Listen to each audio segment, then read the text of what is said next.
for 2025 for guiding, protecting each one of my family member.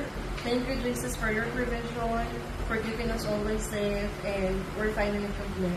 So, we're continuing to pray po na kung ano po yung guidance and protection na binigay niyo po sa amin for the year 2025, ganun din po yung gagawin niyo po sa amin for 2026. Thank you, Jesus. Okay. Praise God sa bagong taon. Nakaraos kami. Maraming salamat. Happy New Year. Dear God, I praise that this happiness will never grow. Oh.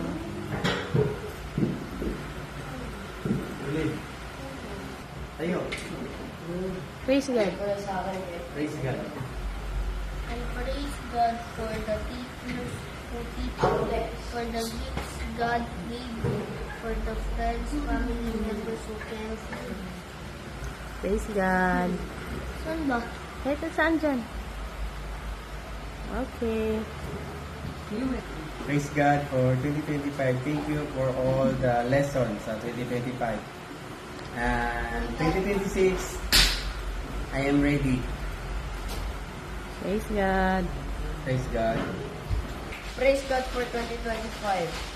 I thank God for giving us blessing and protection and helping me overcome my fear. Wow, praise God.